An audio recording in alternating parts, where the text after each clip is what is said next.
Well, hello there. How are you out there, everyone? It is your girl, Shawn Ray, and I am back once again with Boss Talk. I hope that you have been having a fantastic week. It is the middle of the week, so we can all go, woo! Because either it's been fantastic and you've been loving it, or don't worry, it's almost over. And we're coming up to the weekend. So, I have still been recuperating from back surgery, and I got to tell you, it's been pretty amazing. I've actually been having a little bit of fun just staying home, relaxing, something that I don't do often. And yeah, just chilling and loving it. So, I have a really great show for you tonight. I don't know if you have ever thought about whether or not you are an empath or a highly sensitive person. I don't know whether you've even know that that's such a thing. And I think that it was really intriguing to me when I learned about it. And so I hope you will be as excited to get to know my guest and um, learn more about that journey, the journey that she's been on and discovering herself as an empath and a highly sensitive person. And on top of that, she is a clinician. So it is her job to sort of be a container and take in other people's stuff.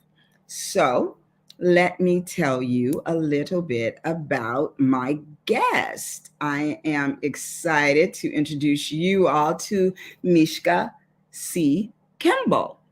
Mishka is a Latina licensed marriage and family therapist, transformational coach, professor, and the author of the Empaths Self Care Journal.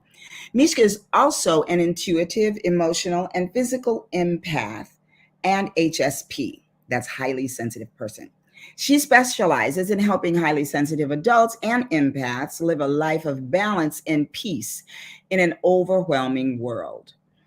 As a Latina, Mishka also focuses on helping to advocate and destigmatize mental health in the Latinx community. She's the founder of Kimball Therapy, a private practice located in Los Angeles. She is also the founder of Kimball Collective, where she offers coaching and branding services for therapists in private practice. Mishka is a professor of psychology at Mount St. Mary's University, and was the first Latina president of the San Fernando Valley Camp in 2021. She has been featured on news outlets and television shows on LATV, Fox, Los Angeles, Good Day LA, and Univision. Now, a fun fact about Mishka is that she has a Russian name, but she is Nicaraguan, Colombian, and Guatemalan. So, without another word from me, please welcome to Boss Talk, Mishka. Hi. Hello, Hi, hello. Ray. Hello. I'm so excited to be here. Thank you so much for having me. Yes, indeed. I'm so excited to have you. We have been, doing our thing as San Fernando Valley, California Association of Marriage Family Therapists members and board members. We have recently, we were both guests on the Arise and Shine podcast with the amazing Tanya Blackwood. And that was exciting and fun for us. Definitely. Oh, also, the diversity committee. Yes, we are both part Yes, of that indeed. at San Fernando Valley Camp where we met. That's right. That's right. So it's so funny that you should say the fun fact is that your name is Russian and you are Nicaraguan, Colombian, and Guatemalan. And the funny thing is, when I met you, I assumed, shame on me, that you were Russian. I think most people do. Most people do. They hear the name and then they hear Kimball and it's like, well, it doesn't sound Latina at all. Well, my maiden name is Mishka Clavijo Marin. Sounds a little bit Oh, more, there you have it. like I got married and my husband's last name is Kimball, so now I'm still Clavijo Kimball. But yeah, most people think I'm from somewhere else. That's just the story of my life. Well, absolutely. I love it. So let's say hi to some of the folks out there. Hello, Cece. Thanks for joining. Hey, hey, hey. Hey. And then who we have here? Jack Marin. Hello, Jack. Excellent book. Empath Self-Care. Congratulations, Mishka. Yes. Hello, hello. Hak Marin. That's my brother, actually. Oh, is it Hawk Marin? Oh, I And love. he is an artist in Guatemala. He just launched his album. Uh, it's called Skinna. It's awesome music, electronic music, a type of electronic music. Yeah. Oh, oh, I love it. I will have to. Maybe he has to be on the show soon. He's awesome. This is his third album that he's Get launched. out of here! You never told me this. Okay. Well, you go, Hawk. I like that. Hawk Mountain. I like that name too. Yes. And let's see who's that. Cece says, I needed this. Absolutely. And speaking of beautiful Guatemalans that I know, Cece. Hello, Cece. Thanks for tuning in. Good to see you too.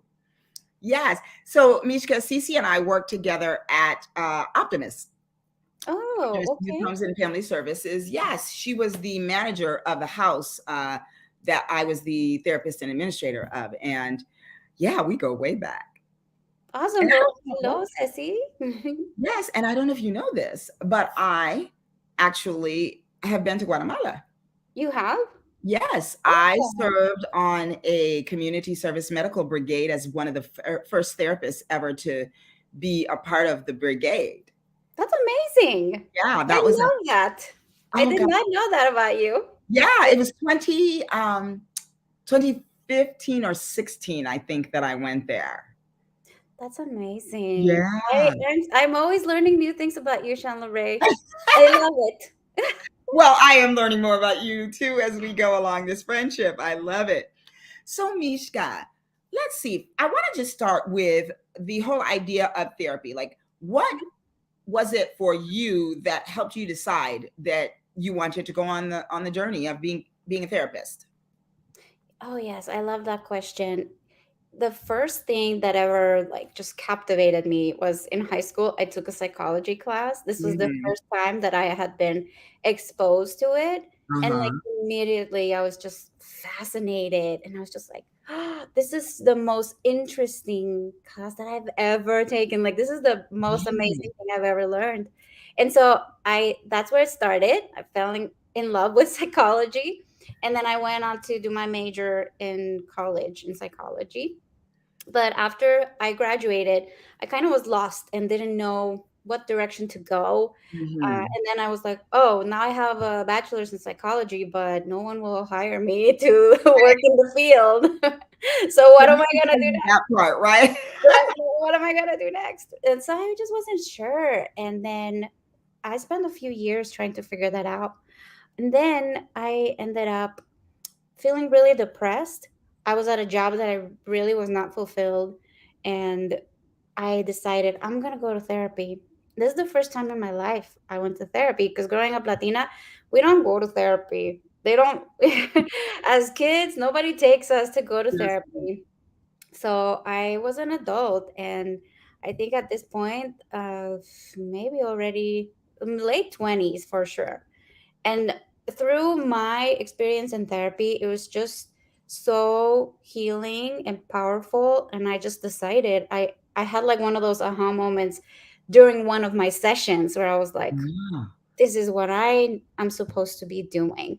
I love This is that. my calling. And so I decided, okay, I'm gonna go to grad school and I'm gonna do this. And the rest is history. I love it. Now, where did you go to school? At Mount St. Mary's University, that's where I'm Oh, teaching. how Yes, wonderful to be teaching I where love you it. went to school. Yeah, it feels like a family to me. It's a Uh-huh. community. It's a small university, so it's a small community, and people have been working there for 30 years or longer. So it's like home, and so I love Uh-huh. teaching there as well. Yeah. I love it. Now, are you an adjunct? Yes, I'm an adjunct Adjunct. because I Okay. have my private practice. Yeah, and so I Uh-huh. teach. I only teach like one or two classes per semester. Yeah. I taught as an adjunct also at Mhm. Pacific Oaks in That's right. Pasadena. Yes, Yeah. yes, that's right. I taught culture, attachment, and trauma. I could see you teaching that. That would be a great course for you to teach. Yes. Absolutely. I loved it actually. So, what are you teaching? I'm teaching cognitive psychology this Mhm. semester. So it's all about how the brain functions, Yes, I which love is that. super interesting. And then in the past, I've also taught development, like across the lifespan, and alcohol and substance abuse, and practicum. So just, when Oh, students are about to graduate and they're doing their practica. Yeah. I love that. Now, when you teach practicum, then the students they get placed on their own, right? Yeah, so the university helps them, like they have like a few approved sites and they give them a list, and then but they still have to search for their own placement. And Mm-hmm. then once they're placed, then throughout the semester, we meet a few times during the semester, and then we communicate, and I communicate with their supervisors and such. Yeah. Yeah, Hmm. gosh, I just barely remember practicum. Oh yeah. Yeah, And this is, I want to clarify that this is all for undergrad. I've been teaching in the undergraduate oh, program, okay. psychology department. Yes, and so Okay. seniors in the psychology major do practicums as well. Oh, Mm. got it. Okay. Well, I was teaching MFTs, students. Okay. And Yeah. then um and now I actually have a contract with UMass Global, and I see their practicum students. I Mm. mean, they do their practicum with me. Oh, Um, okay. Oh, I that's have right now I have a first year, and so she's doing her first year one, and then I have one who is now an employee who was my first one, and she was doing her second year. She graduated in December, and then she started working as soon as that registration number came through. So awesome. that's been really great for me. I've actually loved doing that. Very cool. Yeah. Yeah, I loved it. I love all the things I do. That's why I do them. And so I'm very passionate about doing different things and wearing different hats, Mhm. you know? Yes, Yeah. absolutely. Mhm. So, in our connection through San Fernando Valley Camp, we met when I was chairing the diversity committee, and you were on the board as the first minority, period, Latinx or Latina Mm-hmm. president. Yeah. The That first, was pretty yeah. great. For those who don't know, the San Fernando Valley Camp has been around for since the 90s. It is an organization in California for therapists, especially for American family therapists.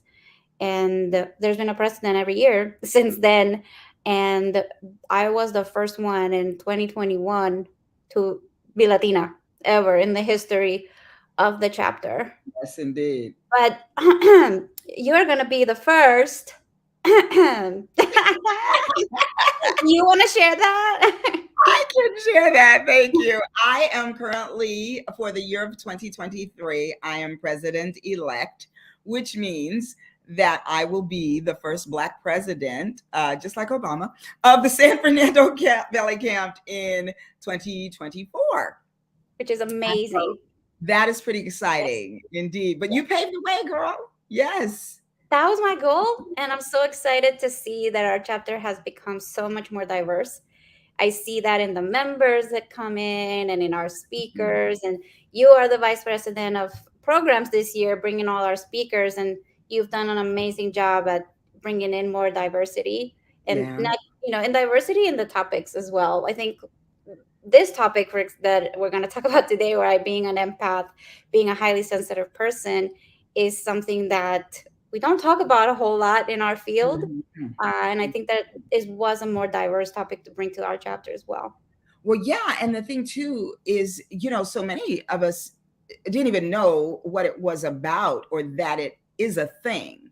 And Hmm. so I think that's important too, because, there's so many different areas that fall under the category of psychology or mental health. And so I love that you brought this to us.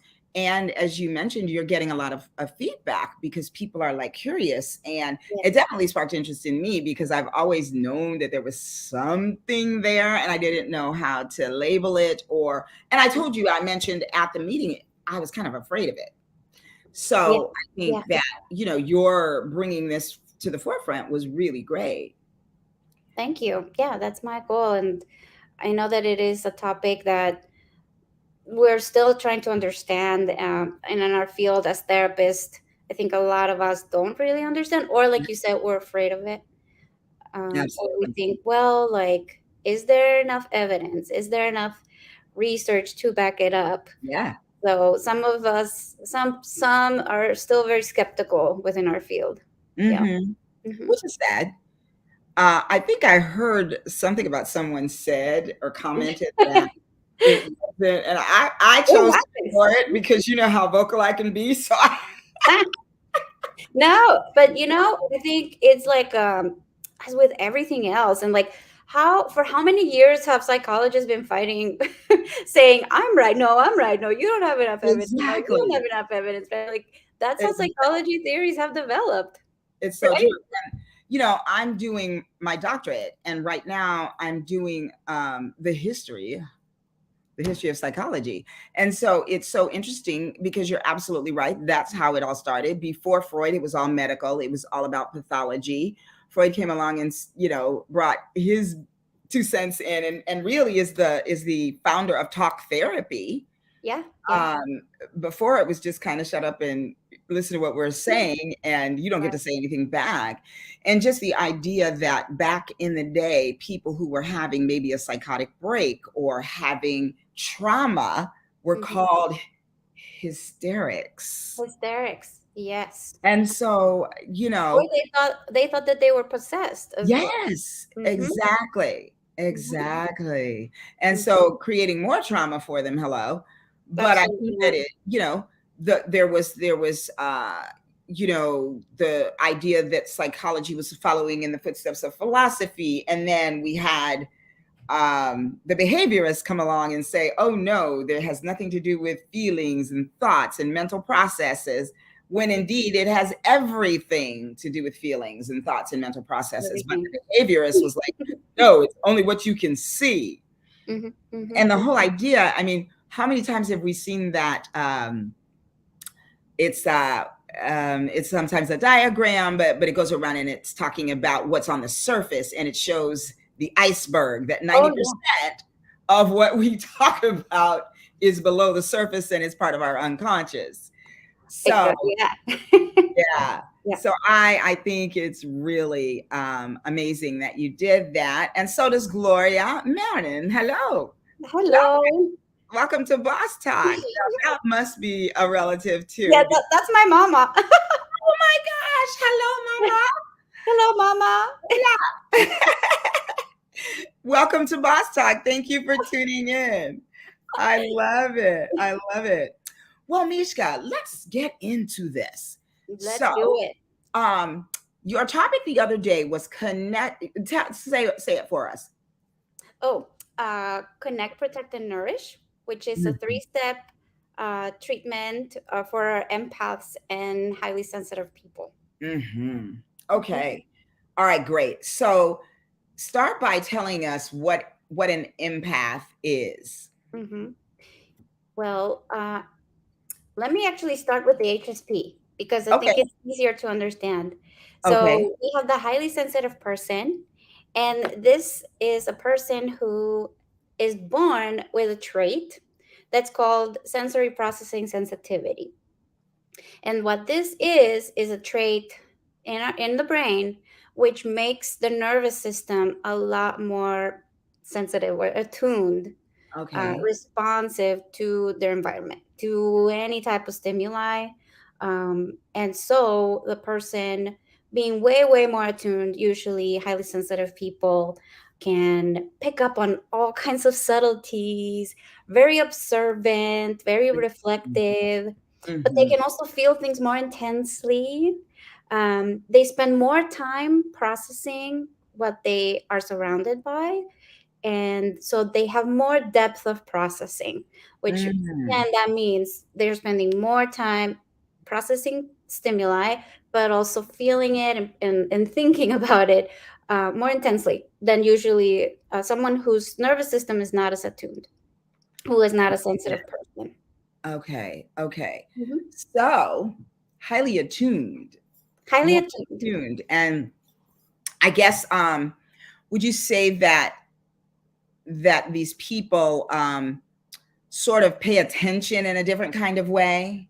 I would say yes, because again, they are picking up on like every small thing. So if I'm hearing sounds, I may hear that sound and just pay way more attention to what is that? Oh, okay, let me figure that out. Let me reflect on it. And I'll spend more time trying to figure it out, processing, reflecting, observing. Mm-hmm.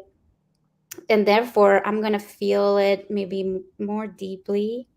Mm-hmm. And if I'm around someone, highly sensitive people, the other thing is that they're very empathetic, so they can pick up a lot on how other people are feeling, on Mm-hmm. other people's emotions, and they can relate very much so. um, and so there is where there's kind of like a fine line between what a highly sensitive person is and an empath. So the Mm-hmm. empath is also a highly sensitive person because they also have the sensory processing sensitivity in the brain, and they're also very attuned, but they take it to a next level. The empath takes it a step further.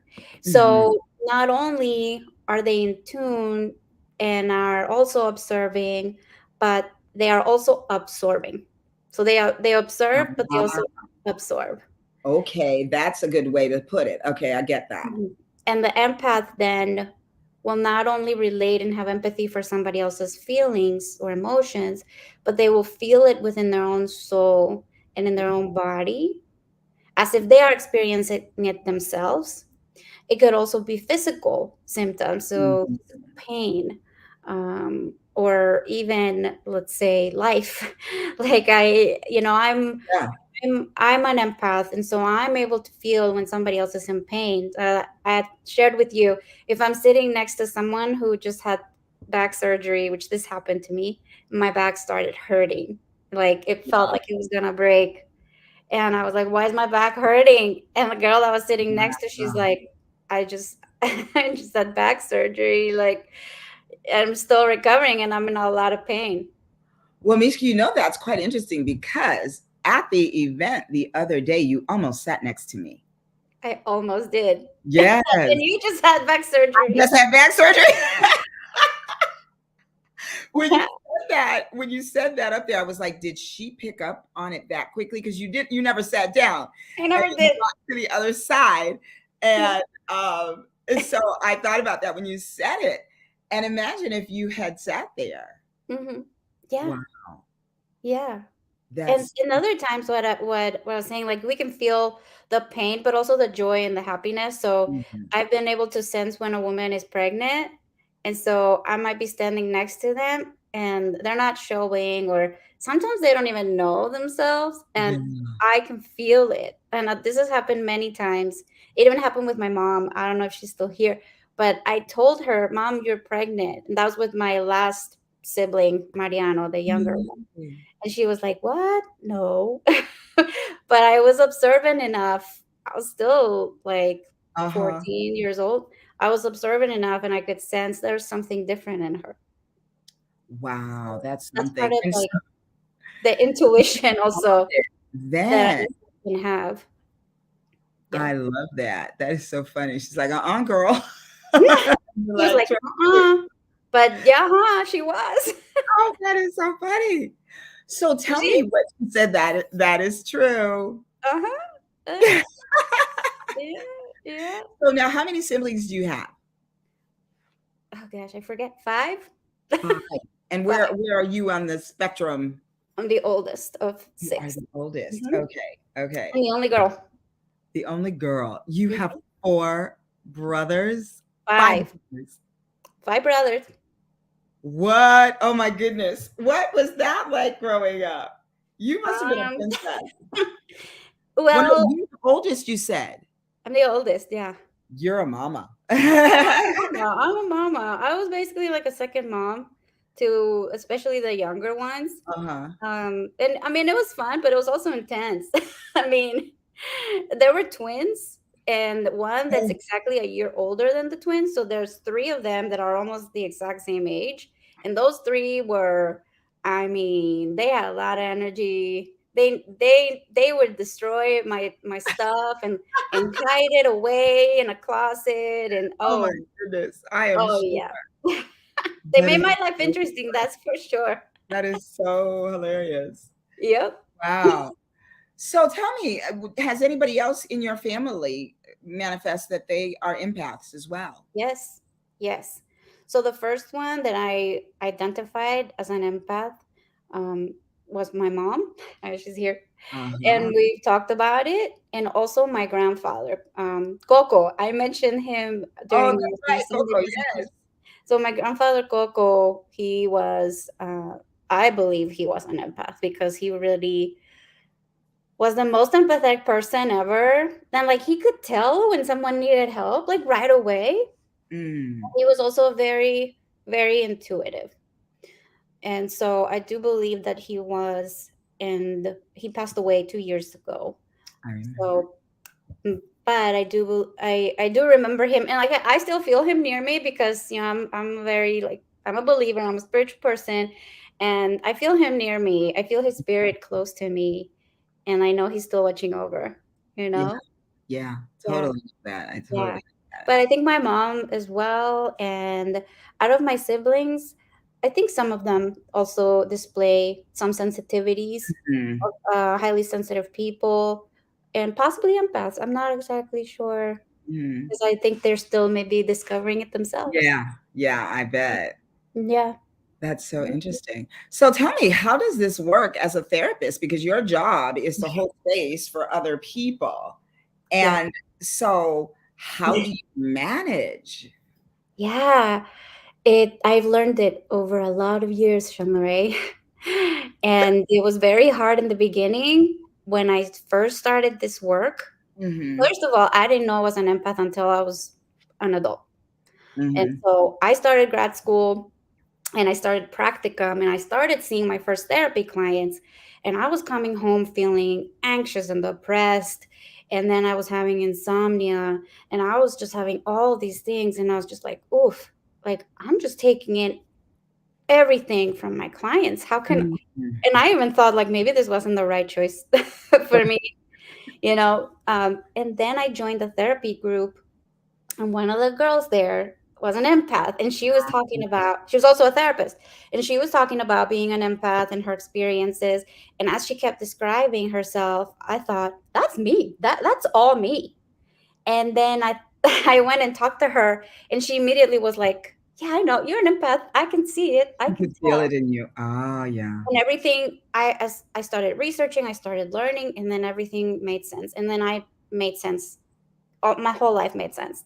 Oh my gosh. You know, Yeah. Misha, I can totally relate to that, not not as an empath, but as a person who is also and well, wait, let me say this. Now, I learned from you just on Sunday that empaths are part of the neurodivergent team, right?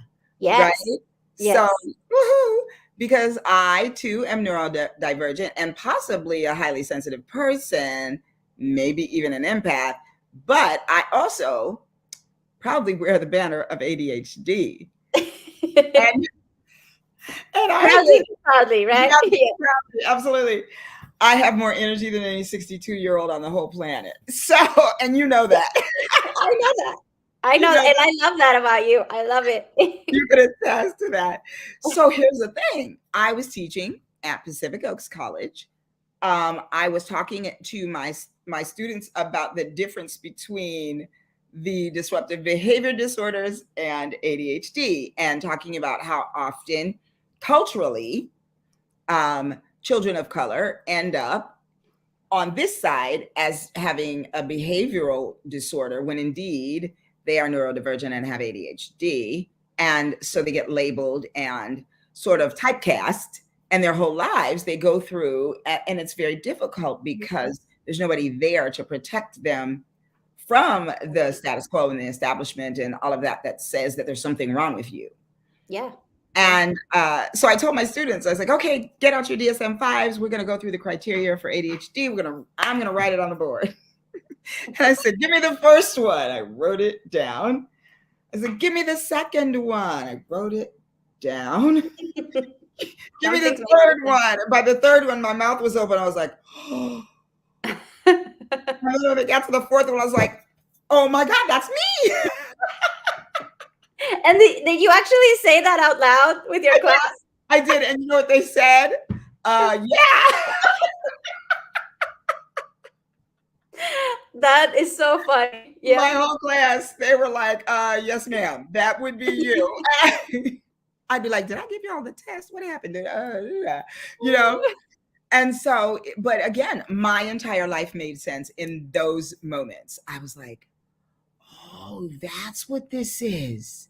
And Mhm. it was so helpful Yeah. for me to recognize that and to see that. And so I can imagine you having been through the thing is what's wrong with me? Why am I this way? To actually grasp understanding of that must have been so empowering for you. It was. It was life-changing, and that's Mm, when my healing started, and that's when I started to understand myself and just grow into who I really was meant to be, you hmm. know? Because Yes, I indeed. always thought there was something wrong with me. Like, I'm too sensitive, I'm too emotional, I'm Hmm. too much, and why do I feel all these things when other Yeah, people don't, yeah, right? And this isn't normal. But then I understood, oh yeah, it is normal for me because I'm an empath and I have this trait. And for me, it's also, other than the scientific aspect of it that we know because of all the research that's been done, mhm. it's to me, it's also understanding as a believer that it's a gift from that God has given me, you know, Absolutely, absolutely. to allow me to have this level of sensitivity and and empathy, and to be able to feel what others feel, especially now that I'm a therapist, to be a healer. I Yes, can actually use this to help my clients get better and thrive. But I yes, have to indeed. learn all of this about myself first, Yeah. to then be able to learn how to manage it, how to protect myself, how to not absorb so much, Hmm. right? Hmm. Learn to observe without absorbing. Absolutely. You know, and also differentiate what's my pain, what's not my pain. What are my That's emotions good. That's and what good. are not my emotions? Hmm. I have Hmm. to learn to separate what are my clients' emotions, what are mine. Yes. What I started intentionally doing earlier on was I would meditate and I would pray before my sessions and just kind of like shield and protect myself. And Hmm. then afterward, I would out loud, like once the client has left the room, I would be in the room and I would say, I let it go. It's not my pain. I will not Yes. carry it with me. That's so good. Yeah. And for Absolutely. me to understand what is it that I am feeling, is this mine? It's not mine. Let Mm. it go. I let it go. I surrender it. Yes. Hmm. Misha, I learned that in therapy as well because I am a trauma recovery specialist. I see people with trauma on top of trauma on top of trauma. And it's like, Yeah. okay, and you have your own trauma just because you're a human being on this planet, right? And so Mhm. We all do. We like, all have it. Yeah. yes, yes. And so I had to start doing that. And the therapists that work with me, we're like, I have one little amazing one that is an associate, and she goes around with sage and all of that, like clearing the energy of the I, office and bringing back that sort of equilibrium that we need to do the next client. yeah. And I really had to become very, very what is the word? Um, Setting a boundary. I had to really Right. become adamant that Yeah. I am going to do 50-minute sessions. Yeah. And Right. some Right. clients are like, but don't drop no bombs at no Right. 50 At the last minute. They love doing that. we can't do this now. No, I need that time. And Mhm. so I think it's amazing that you discovered that. Hey, Dawn. Oh my gosh. Dawn is my childhood, at least high school, maybe junior Oh, high friend from Toledo, Ohio, but now lives in, I don't know, I want to say Georgia. Am I right about that? Dawn, type it in. She says, I'm pretty sure I'm an empath and still deal with ADHD. Yes, mm, Dawn, you know how much trouble I used to be in school all the time because I couldn't sit still, girl. So, and you know what, Dawn, I would suffice to say that just in knowing your heart over the years, that you very well could be an empath or at least a highly sensitive person. So, yeah. who else is out there talking? Who do you have here? Yeah. Oh, Mariano. Mariano. That's one of my brothers too. He's the Yeah, youngest one. Yes. I was gonna say that's the baby boy. The baby boy. He says, "Eso." Now, what does that mean? It means like you go kind of thing in Okay, Spanish. like you go, girl. That's what that means. Yeah, that's like you go, you go. I love it. You know what? Something is driving me insane, and I have to go and fix it. So, What? you guys, for those of you who are new to the show, I am. Hey, Gigi. Hey, Raciel. I am. Raciel is probably an empath as well. You've met Raciel. I am at home because I am recovering from back surgery. I am usually at my office where I know the lighting, I know the whole thing. So last week I was on the couch and my cousin was like, you can't be on the couch. You look like you're sinking. And so now I'm at my dining room table, but my cousin turned off all the lights when Oh she went upstairs. no. So y'all chat amongst yourselves. I'm gonna go fix this lighting because I feel like I have only a head and the rest of my body is disappearing into darkness. Okay. So, Go girl, turn on the lights, girl. Go turn on the boss lights. talk. We do things our own way. We don't worry about no formality. Hold on, your girl will be right back. We will hold on for you. Down for me, Michelle. Yeah. So I'll just say hi to everybody who's here and who's still here.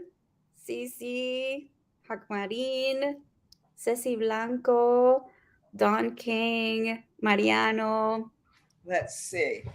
the beauty of Hebrew. Hello, Oh, that's Raciel. I think Gigi. that's how you say your name. And she said, "I asked God not to put others' pain on me anymore." I hear that. It I'm gonna can bring be you very to hard. Yeah, there. That's better. I just had to shift. Okay. there you are. Yeah, see, you can see my décolletage. All right. So thank you all for letting me go and fix my light situation. Now, so let's see who else is out there. Oh, you said yes, the beauty of Hebrew. Hey, Gigi. So Gigi is my sister in Christ and amazing friend, and she teaches a class called The Beauty of Hebrew, which is pretty amazing. And I Yes. learned so much in that class. It just made the Bible just come to life in understanding the root meanings of things and the Hebrew teaching behind it. Mm, I highly recommend that class. Raciel, I ask God to put others people's pain, not to put other people's pain on me anymore. Absolutely, Raciel. I can so relate to that. absolutely. John says we've known middle school. Okay, I thought so. What did That's Mama how long say? you known each other? Yeah. Ha. Nice. There's my soror, my sorority sister, Terry. Thanks for tuning in, Terry. We are talking about empaths and highly sensitive people. Looks like my hubby just Ooh, joined my distant also. cousin. Oh, wow. You Okay. didn't know? Let me see. I can't see that picture very well. Okay, Cece, we have to talk about that. Uh-oh, she said so is it not good now, Raciel? No, it looks good. You're good. It's You're good? good, girl. Okay, cool, Yeah. cool. So Yeah. listen, so now, okay, Mishka. So, I know who that is. My hubby. Yes, hi, Paul. Hi, Nice to see Paul. you. Thanks for tuning in. So now tell me, since you have now figured this out and sort of know, what was it like for you though growing up not knowing? Mm. That was the tough part. I mean, I think not knowing for me and also for my family, not knowing and not understanding. Mhm. And, I think within my culture, I grew up in Guatemala. And so being a sensitive child, being a sensitive girl isn't always the best thing, Right. isn't always something that is very much like seen as a positive. So I think I got a lot of messages growing up of you're too sensitive or you need to toughen up. Mhm. I think sometimes my mom, who I love, she did say to me that I was a hypochondriac, and like she's probably right, but like what happened was I felt when other people were sick, I felt it, like I Oh. felt it in my body, and I couldn't explain it. I was like, I just feel it, like Mm. this kid next to me is like not feeling well, or he has a headache, or he's not feeling well, and then I would absorb it. So Hmm. I don't know that necessarily it was that I was a hypochondriac, but it was more like I was picking up on and absorbing all of this. I didn't know Hmm. how to manage it, you know. Right. Sure. It wasn't your illness, which is what, It was mine. hypochondriac people say, that they're always sick. They're always sick. They always feel like something's wrong. But you Yeah, actually did feel like something was wrong, but it wasn't your illness. it wasn't So mine. that had to be very Which- difficult.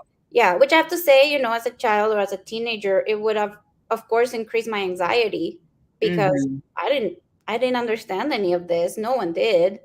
And so, Yeah. of course, I would be a lot more anxious and I didn't know how to deal with that. And I never did therapy growing up because, again, in our culture, therapy isn't something that we are taught, like, oh, this is for everybody. Like we were taught more like if you go to the psychiatrist, like, the psychologist is because you're crazy or like there's Absolutely. something like really seriously wrong with you, which, of course, we know that's not true. Sure. But there's still, even today, that stigma within the Latinx community. So, Absolutely. And the yeah. Black community. Mhm. And we learned on Sunday, well, I did learn this when I was taking my test, actually, but in the Asian community, Yes. Yes. um, Sachiko told us about uh, hikiki, uh, Hikimo- hikikimo. Hikimoro. I can't remember. I'm Right, sorry. I'm going to say the wrong hikikimoro. thing. That's it, hikikimoro, because it had an extra kiki in that. I remember that. Mhm. Mhm. Yes, hikikimoro, which means what did she say? That feel When someone is like, think when someone is depressed, but they depressed. label them as like broken, sick, like a very uh, weak, stigmatized thing. Yeah. Mhm. And Yeah. And much they of what their lives end up being like could be don't solved regret. or salvaged if they Yeah. went to therapy. And Yeah. so that's really, but it's true in the African American community. I grew up not knowing about therapy. You're told what happens in this house. Don't be telling our business. All of those kinds of things, Right. Yeah. It's private. and it's We deal private. with it on our own, kind of thing. It's Sure. also the mentality of like, we don't need help. You don't ask for help. You deal with it on your own, and being like so self-sufficient, which like being hyper self-sufficient, we know is not a great thing. And it's even like a response to trauma, right? It is 100%. It is Yeah, and our 100%. families and our countries have experienced so much trauma. My family has experienced a lot of trauma over the generations, and that Mhm, intergenerational trauma of experiencing war and being exiled, and natural disasters, mhm. illnesses, and losing everything, having to start all over again, being immigrants. Yeah, So much, yeah. there's just so much.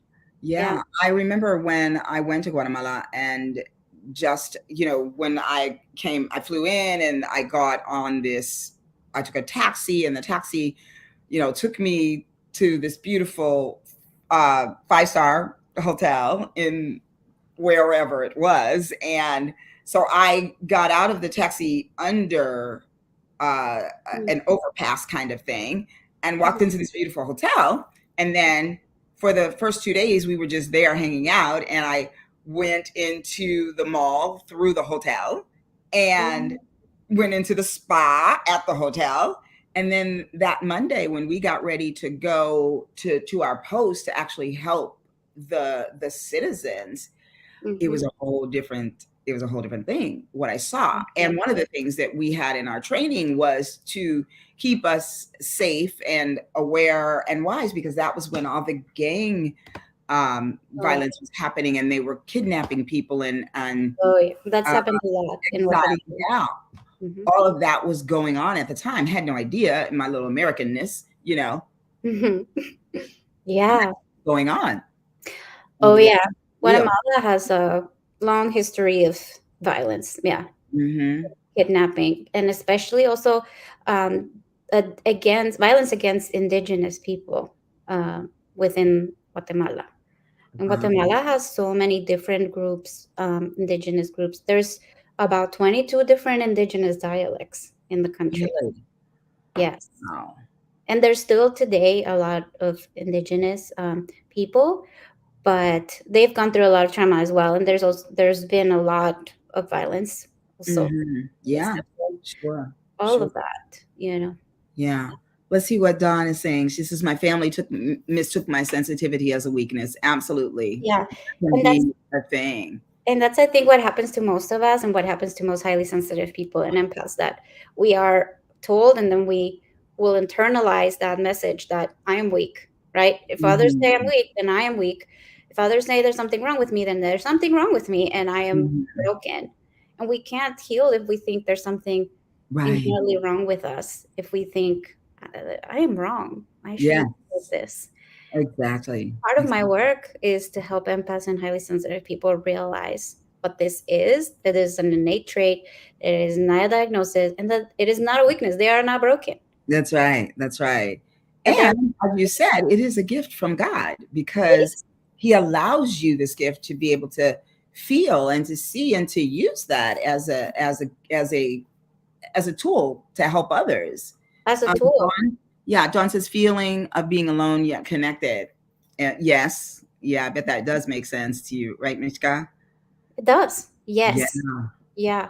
What? Absolutely. Absolutely makes sense. Mm-hmm. A lot of times we do feel alone when nobody really understands us, but we are connected where we are feeling all the feelings. We are Yeah, feeling everything that's absolutely. happening around us, you know.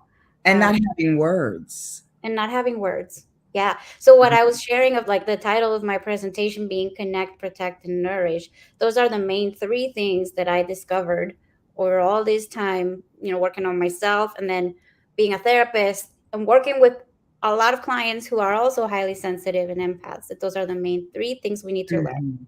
Mhm, Number one is connect, which is you want to develop really like your sense of who you are, connect with yourself mhm, and really develop and strengthen your own identity and sense of worth and mhm. connect with who you are as where you come from, our ancestors, Yeah. our lineage, and discover also that intergenerational trauma we need to heal from.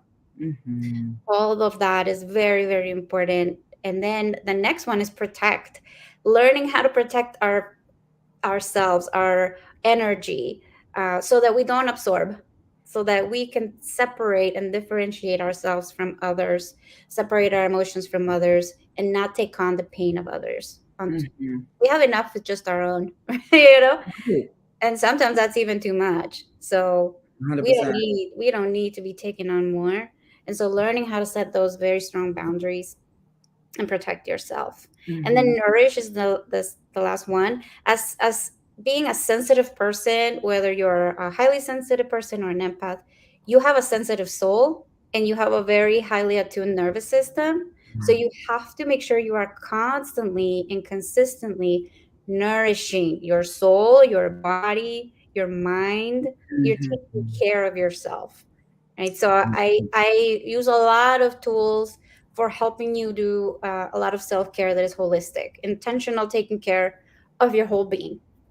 I love that. Well, Mishka, let's catch up with the people and then I want to talk about your book. So Raciel says, my friend Teresa, and she can not only feel others' pain, she can see the history of the trauma that makes them hurt. Ooh, wow. That's Wow. powerful. That's That's powerful. powerful. Yes, And indeed. and that's the thing with empaths. I was saying how you can take it to a next level. Every empath is different. And there's Mhm, empaths who have the capability of having visions and seeing things that have happened to people.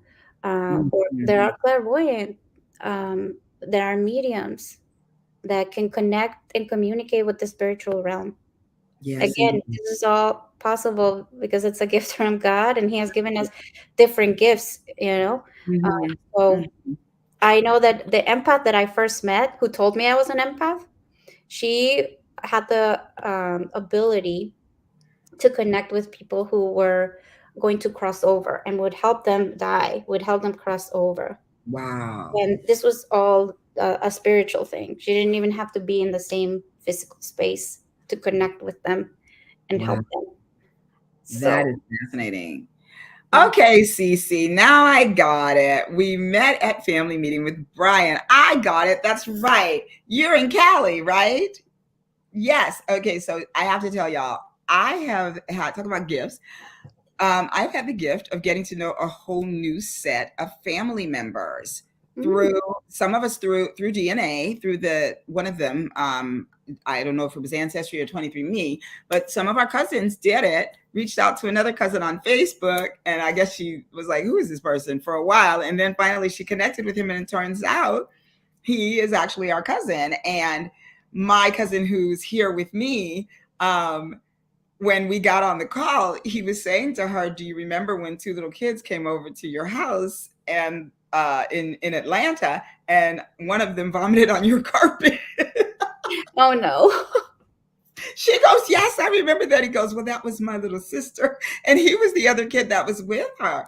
So it's been a real treat getting to know a whole, and we have so much fun on our as we do um, our video chats. Raciel, it's very good. Oh, I think that was about the lights. Oh Okay, yeah. I went back to Cece, and then this one here. Cece said, "I'm emotional right now because I'm here with people like me." I can feel that. I can feel Yes, she can feel it's that. it's so powerful to be with people like you. It to Mm, be understood, to not be pathologized, to not right. be told like, no, no, no, like this is all in your head, this isn't real. No, Yeah, that's not true. absolutely. You know your own self, your own experience, and it's beautiful to share that with others. And the thing about that is people don't get to cultivate that because of the fear, and so they spend more time Hmm. being unwell Hmm. when there's an opportunity to be well. So I'm so grateful to you for bringing this, to the forefront in the way that you have, and for sharing it here Thank on you. Boss Talk. It's so amazing. So Cece Thank said you. she felt the same as Dawn, with that kind of people thinking that you were weak in that. Yeah. Rafael was mostly a loner to avoid the pain of others and myself, and I guard my privacy. Very few people may enter my home. Well, and it's important to protect your energy. Yes. And I think Yeah. especially if we've identified certain people who might be what what is called an energy vampire, like people who Yes. really, Oh, you talked about that. tend to drain your energy, deplete you of your energy, and every time you're around them, you feel so depleted, so drained, and even like maybe angry and just not good, then they're probably someone that is an energy vampire that you want to stay away from, and you have to set boundaries. So yeah. Mhm. Hmm. Yeah. Ah, Cece said she protected herself by pulling away. Yeah. Yeah. And I have to say, like, sometimes we do have to pull away, but other times I think there are things we can do so that we Mhm. don't have to pull away so much, because that can also lead to feeling lonely, right? Yeah. And so Abs we want to still be able to nourish some of our relationships that are healthy for us, or like still be able to go out and like do the things we like and enjoy. And so that's where I say, you can practice some things like shielding yourself, like. Talk about that, Mishka, because Cece, this is good. You have to hear this because this is one of the things that you talked about that I thought was so great. That was when I was saying, when Paul was Yeah, mhm. Sunday, I Right. was sitting behind Mishka's husband, or next to actually Mishka's husband, watching her presentation, and I kept saying, That's right. That's right. That's right. There was so many things that I really could relate to. That's And so wonderful. so Yeah. talk to Cece, and she's in That's shielding. Moreno Valley. That's right. Yeah. That's right. So talk about Yes. that, please. Shielding is basically a technique where you protect your energy field, because we all have an energy field. Every single person, we have an energy field. And so you want to protect that so that you're not absorbing others and having that come in and kind of like contaminate your own energy. And so one way to shield is you ground yourself in three different ways. One, well, two different ways, I guess. One is down. So I'm going to ground myself by being connected to the energy that's on the earth, right? I'm Mhm. absorbing energy, um, and I'm centered. Then the next way is up, and that's by you connecting to your higher power, or spirit, or just whatever spiritual belief you might have, but connecting up towards light and a energy source. And then you protect yourself by projecting out. You're Mm, projecting out your own light, your own energy, and creating an energy field that is protecting you. And you can also visualize it. If you were to visualize that light that's coming in and then you're projecting it out and shielding yourself. And mm, it does work. It does work. You have to practice it. And I think it's also based on your beliefs, right? Like if you do believe that this is something that is possible, if you believe that this is something that can help you, I mhm, do it and it helps me a lot. mhm, The other part of shielding yourself is mentally, mhm. and mentally being able to differentiate what's mine, what's not mine, what I'm Yes. gonna intentionally absorb and not absorb. So we are able to do that. We have more agency in this and able to choose than maybe sometimes we think we do. I love that. I love that. I love the idea of what you said about you have to first believe that it is a thing, that you can do it, that it's at all possible. And I think that, you can take that and apply it to so many other things, other than just the idea of how you protect and how you nourish and shield yourself in this way. But anything that you desire or that you hope for, want to happen, and all of that, if you don't believe it can happen, forget Right. about it. There's no way. And so you can take that same energy and apply that to, there is a way for me to be protected. There is a way for me to be in wellness as I continue to walk through this place where I'm not understood, where people don't get it, and where I am. Okay, there's a I saw monkey. that. I You saw saw that. it? Did you see him? Oh my goodness. I didn't like that. He went upstairs. Now he's in my bedroom. Oh Jesus. Oh. Okay. but but as pull away and that kind of thing, I hope that Cece and Dawn, who has also identified as possibly an empath or highly sensitive person, that you'll take away from that piece, and you can always go back and listen to this again anytime. But I really, I love that you brought forth that idea of Mhm. believing that it can be. Yeah. Yeah. Yeah. Absolutely. I know I've done it.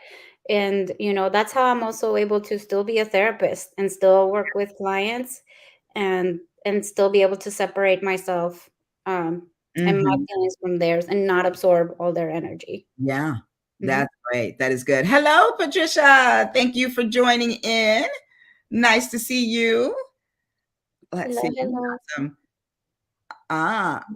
Lorraine became a chiropractic to help Mhm, others mhm. with their pain. I love that. Yeah. My chiropractor is quite amazing.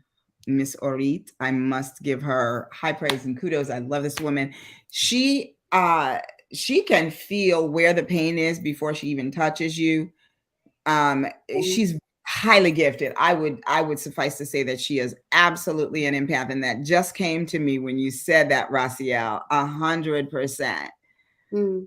Dawn says, unfortunately, these are oftentimes our family members that, yeah, it can Yes.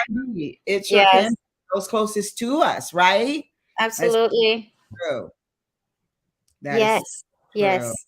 Yeah, I love it. Dawn says, this has been very enlightening experience and totally meant to be. Absolutely. Dawn, is this your first time on Boss Talk? Is it your first time coming to the show? So I do want to say this. You put that in the chat. I do want to ask this, Mishka, because so thank you for sharing your experience as an empath and a highly sensitive person, and for imparting some tools Yeah. to our audience here today. But what do you think are some ways that you can empower, Mhm. um let me see how I want to. So, as an empath, as you sort of almost like you develop your understanding of your gift, right? Mhm. How can an empath or an HSP empower others by using Ooh. this gift? Ooh, yes, yes, yes. I love that question. And what I want to say is that empaths are really a gift to the world, because this world needs empathy. There, Mm, if we had leaders who were empathetic, or were empaths, the world would be so much better, because yes.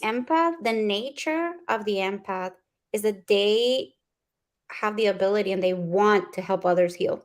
They Mm, want to help others be better. And so when you understand that your capability to sense, to feel, is a gift that you can use to help, yeah. the world, to help others heal, to help others relieve pain, then you can see, wow, like I do have such a purpose in this world. Mm, yes, Yeah, indeed. I have so much to give. And let me mention a few famous empaths: Oprah, Nelson Mandela, Gandhi, the Princess Diana. And when you think of those people, look at what they've done. Look at what they've Yes, been able to do. What indeed. a difference they've each made in the world, in the community, right? Where they are placed, because they have this ability to Mm, really connect to other humans, and to nature, and to animals, right? Like to everything around them.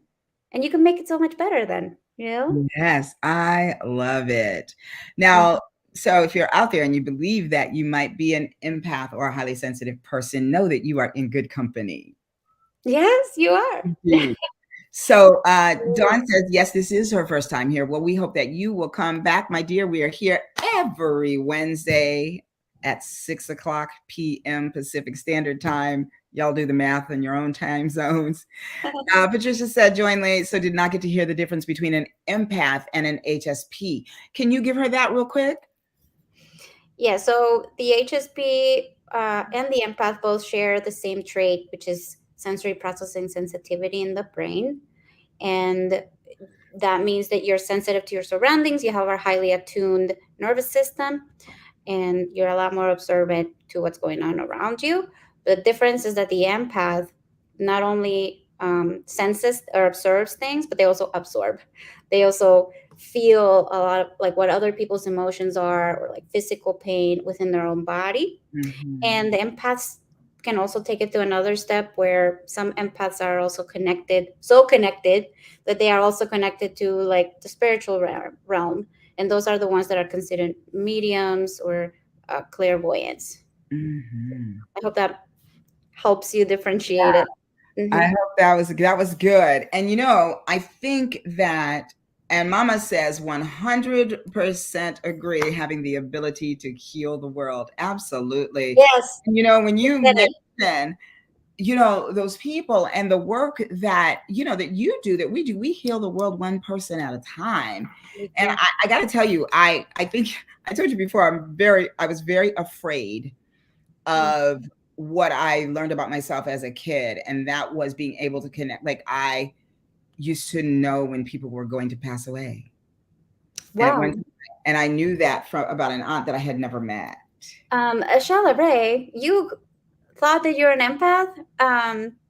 That tells me that you probably are. Yeah, You I think probably so. And I never, it's like, whoa. And then, people say, oh, that girl is weird. And of are. course, Right, I have been different my entire life. I have my own drum, and I just, hey, dance to it. But, right, but right. it's so, this has been so good for me to connect with and to understand that, Yeah, this might really be something, because I do feel, and I sometimes do absorb to the point where people are like, let it go. let Just, it go. and so Right, people right. see that happening, Yeah, and, yeah, you know, want to help me, but in the way that they want to help, it's kind of like they're fussing at me. They're like, nah, nah, nah, nah, nah. You know what I mm, mean? And so, so this has been very enlightening and empowering, I think, for me. And I think that part of your empowerment with this is just to continue to share the truth about what this actually looks like, and yes, that it is a gift. It's a good yes. thing. It's a Yeah. good thing. It's a And good, especially when you learn, like, how to apply your tools, you right. know tools that Yeah, you have mentioned, because and listen, when I think about it, those tools are available to all of us, no matter whether we're empath, highly sensitive or not. But just think of different for circumstances in sure. our lives where we can put that together. For sure. Yes, Mm. definitely. And that was my goal with my book, to be able to share a lot of those tools. And even though they're more, that book is for empaths, but it could help others who are not empaths as well. Yes, indeed. Okay, so there's the ADHD. I was coming back to the book. There you go. So tell us about your. Thank you, Don. I'm happy that you will return. Thank We have a you. great time here at Boss Talk. Oh, let me Awesome. tell you about that's bold, one of a kind, sensational superstars. And that's today. And that's you. All right. So tell us about your book. My book is called The Empath Self Care Journal. It is a journal that I wrote specifically for empaths. It also good for highly sensitive people, and it could help anyone really. Like, because as you said, the tools can help anyone. You don't necessarily have to be an empath, but I include a lot of things that are very specific that I have found. Over years of being a therapist and years of figuring myself out as an empath and doing my own research, and I just put it all together, and it has 52 weeks. So one tool, one prompt, one practice for each week of the year to help you to better take care of yourself, your soul, your mind, your body, your Mm. spirit. So it has a lot of self care. It is a journal, so it is also a reflective tool, right? It'll ask you questions and for you to write in and reflect about yourself, about your relationships. So it's very holistic, and it's available on my website. It's available on Amazon, Barnes and Noble, Target, Walmart, you name it. I love it. I love it. Jennifer, hey girl. Jennifer says, thank you. And she says that tools are foundational. Absolutely. And I think that your book is definitely a foundational tool. Now Thank tell me, um, I love the idea that your book that you can do something every day, because I also feel like if you're just learning and finding out about yourself and as I call it, walking in and stepping into your who you are-ness, Thank that you. I love that. you need to do that kind of slowly, because sometimes otherwise it can be overwhelming, right? Right. And Yes. so that's really I love that you did it in that way. So now tell me your website. It is www.kimballtherapy, which is my last name, .com. Kimballtherapy.com. And you can go down and scroll down. It'll say purchase the book. There's a button and you can buy it there.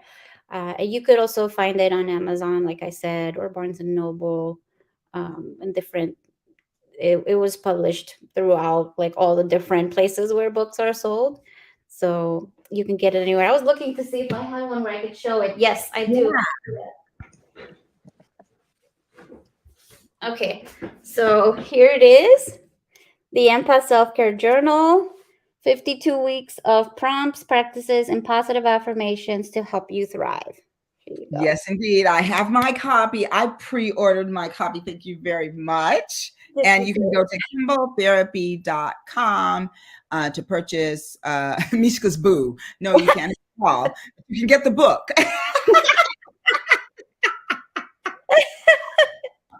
Yes, you can get the book there.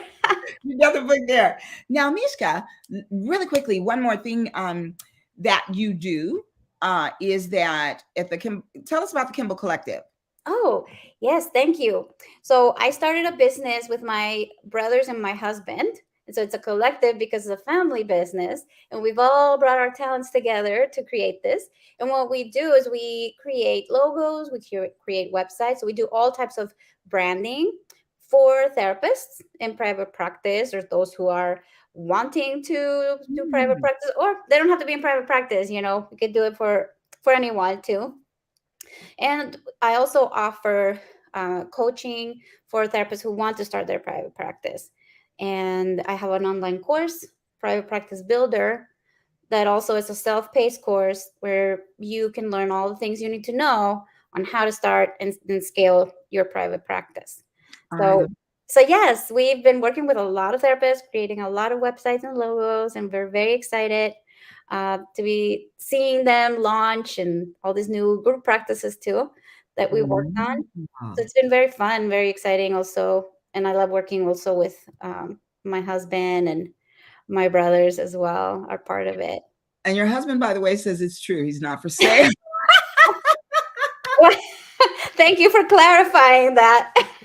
I love it. I love it. I'm not looking to trade him in, so No trade-ins. That's no. right. That's right. When you got it good, when you better keep it.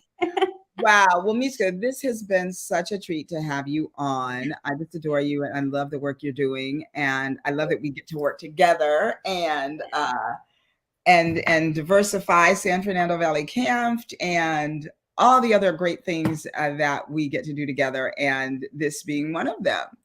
And Yeah. so let's tell people where they can find you, my dear. Oh yes, thank you so much. So you can find me on my website is right there, kimbaltherapy.com. But you can also find me on Instagram and Facebook, and my what is it called? My handle is Empath Self Care. I put it in here? I'm putting it. Uh, Impact Self-Care. Is that your IG? Instagram, and also you can find me Facebook with that. Uh-huh. And even if you were just to Google my name, you'll find all my things. You'll find my social media, my website. For branding, it's thekimbalcollective.com. So that's the other one. If you're looking for branding, That's kimbalcollective.com. it's the Kimball Collective. Kimbal Collective. Yeah, I just send it to you. Yeah, so that's where I am. And feel free to email me or DM me. I'm all over, so happy to connect. All right. Let's see if we got that right. Yep, that's right. Did it go up? Let's see. There it goes. Okay. IG Empath Self Care, also on Facebook, Empath Self Care, or Google her, then period. And then her branding website is thekimbalcollective.com. And her name is Mishka Kimball. And like SHKAKIMBALL. Yes. I'm going to leave that up as we close out, but I want to just thank everyone for tuning in again. It's so good to see you, Jennifer. Thanks for tuning in. Jennifer is my new partner in crime because I have launched a new business. As you all know, that I am a holistic therapist, and so I believe in healing the whole person, mind, body, and spirit. And so right now I am healing myself as I heal from major back surgery. I am doing that by using a product that I love because it helps clean my insides. It helps to heal. There's collagen, which is very important in the healing process. Also, I want to keep that skin together and all of that good stuff, and just healthy from the inside out. So I'll be talking more about that. Just keep following me on social media and you'll get to hear and see more about it. And I'm very excited about it. I'm very excited to join Jennifer and some other amazing, mostly women that I've met so far, and just really add to the whole holistic part of living loved. Beautiful. Yes. Thank you so much for having me. Thank you You so you much. are amazing, and I always love my time with you. And so this has been also a treat for me. So Oh, thank thank you so you. much. And we do still have to have lunch. We Yes, never got to do that, so we'll have to still do that. And absolutely. again, thank you. You all don't forget to get Mishka's book. Follow her on social media. And if you're out there and you are an empath, or you suspect that you might be an empath or a highly sensitive person, do not hesitate to get that book and go through it and get yourself the help you need. All Or right. contact me for for therapy, That's right. um, Or coaching. or coaching. Yeah, Yes, absolutely. because you're a transformational coach as well, right? Yes, Yeah. especially for empaths. So Yes, that's wonderful. All right. So, listen, Boss Talkers, we are so grateful to have had you here tonight, and we hope that you will return again. Tell some other people, come, and we love that you comment and participate. That just gives us great energy, and we definitely love that. So, we are here every Wednesday at 6 o'clock Pacific Standard Time, 7 o'clock or 8 o'clock Central Time, and 9 o'clock on the East Coast. This is Boss Talk, and I am Sean LeRae. So remember, bold, one of a kind, sensational superstars, and that's you. Shalom, y'all. I'll see you next week.